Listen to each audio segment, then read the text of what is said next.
Hello everyone, this is Cobalt. This is the next video in my character analysis series for Brawlhalla. Stick around till the end to hear about entering the giveaway to win community colors, emotes, weapon skins, sidekicks, avatars, or even the battle pass, and voting for the next legends. And if you want to skip all this and get straight into the information, there's a timestamp in the description, and don't forget to subscribe so you can keep up with the release of your favorite legend. In these analyses, I wanted to focus solely on the character's signatures. Light attack combos are covered much more in depth than I ever could elsewhere and function pseudo-comparably for all characters of that weapon class. So I'm not going to be discussing the general neutral of the character with their weapons unless it pertains in some way to their signatures. Firstly, I want to give clear descriptions of the terminology I'll be using. Startup frames are the amount of frames that happen after a move has begun until the first hitbox of the move becomes active. Active frames are the duration of frames that the move contains hitboxes that can collide with your opponent. FAF, or First Actionable Frame, is the first frame available where your character is able to move again after the move has been started. For all of this data, I use the character's jump to display the first actionable frame. Lastly, on miss refers to the move not connecting with an opponent, and on hit refers to the move making contact with an opponent. I'm going to be doing my analysis today on the next voted in legend, Jiro. Jiro is a shinobi, trained in the realm of Twilight to use shadows. He's reckless, unorthodox, and a brilliantly fierce warrior. His shadows grow by the number with each victory, and he's slain many a strong opponent using this technique. Jiro's weapons are Scythe and Sword. Jiro has not seen very much competitive play over his lifespan in the game. He's seen some, just not many. His weapons aren't bad, and his stat distribution yields a quick character. He has 5 attack, 7 dexterity, 3 defense, and 7 speed. Obviously there is a distinct lack of defensive stats here, which often results in a difficult time with competitive success. But there are exceptions to this rule based on other factors, like Jala and her downlight neutral sig confirm for instance. So, do Jiro's SIGs offer him a comparable amount of utility, or are they one of the things that's holding him back? Well, let's find out. Let's start with his Scythe. Scythe's side SIG has 15 frames of startup, active frames from 16 to 20, and 41 to 46 with an FAF of 69. It functions the same on miss as it does on hit. Jiro pulls out his chain scythe and slings it around him with 2 consecutive hits. The SIG has pretty good startup, but pretty high FAF, making it pretty punishable on miss. It has good threat coverage in front of him, and the hitboxes on it offer a decent disjoint to his kit. I think that the hitbox size offers it some utility as well, but the end lag on it definitely does restrict its utility and makes it quite punishable, but it's good as a burst option thanks to its quick startup and range. Scythe neutral SIG has 18 frames of startup, active frames from 19 to 24 with an FAF of 48. It functions differently on miss than it does on hit. Should the move connect, it converts into a second and a third hit with active frames from 31 to 38 and 49 to 53 with a new FAF of 70. Jiro summons a shadow above him, and if it connects with the opponent, they're knocked into a second shadow, followed by a finishing slice from Jiro. This is easily my favorite SIG on his kit. It's incredibly cool, and I love the multi-hit animation that goes along with it. It has slightly below average frame data in terms of startup and below average FAF as well. It has specific coverage for opponents jumping and recovering high, but has solid damage and KO power. Scythe down SIG has 26 frames of startup, active frames from 27 to 31 with an FAF of 48. It functions differently on miss than it does on hit. On hit, the move functions as a command grab with a new FAF of 71.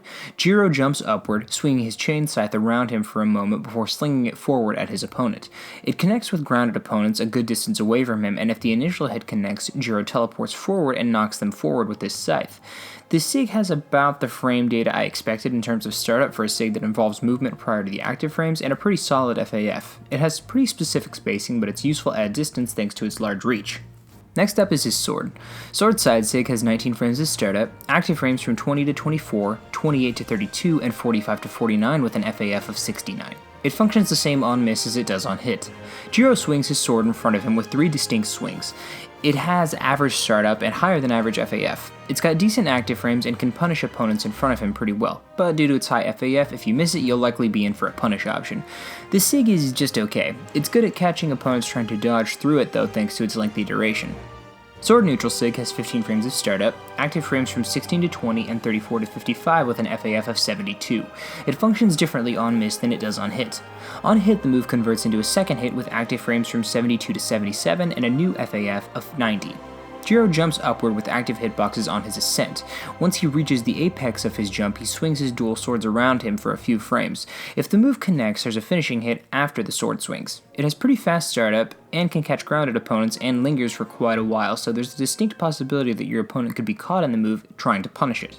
Though it does have a high FAF, and if you miss with it, Jiro remains stationary in the air during the sword swing, so he can be punished pretty hard for missing it. Sword down sig has 24 frames of startup, active frames from 25 to 29 with an FAF of 54. It functions differently on miss than it does on hit. Should the move connect, it converts into a second hit with active frames from 49 to 55 with a new FAF of 69. Jiro summons a shadow that charges forward at the opponent. If the shadow makes contact, it knocks the opponent upward slightly, where Jiro is waiting to meet them with a downward swing from his blade.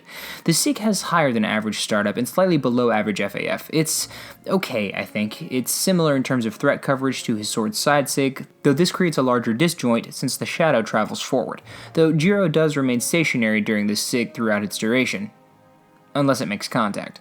It has some utility, just not a lot in my opinion. So overall, his SIGs are decent in terms of their frame data. I originally had expected a little more from a character with such high dexterity, but what can you do? I think his SIGs don't offer him a lot of utility on his kit, honestly, and I don't think that they have a huge amount of utility, especially since most of them are linear, either up or horizontal, and don't offer him any coverage in front of and above him. His recent results have proven that he can be effective, I just think that he has to work a bit harder to make it happen. I like his animations a lot, and I really like his character design. It reminded me a lot of Naruto whenever I first saw it, and I think that his SIGs and his defense honestly can hold him back a bit. His early knockouts and lack of utility with his signatures, I think, make him fight an uphill battle. That being said, I think that both of his weapons are not bad and are still seeing competitive results. I just think that other characters that use them have better signatures. I really like Jiro, and I hope that he gets a few improvements that'll help his utility and his SIG synergy out a bit. Today's code to put down in the comments is Blackstar, along with your Twitter handle or social media of your preference. And if you get that reference, I appreciate it. Also check out my Twitch channel. I'll be streaming this week, so come say hello, and I'll be doing 1v1 battles with viewers. The link will be in the description below. Tune in tomorrow for coverage on the highest voted legend from this week.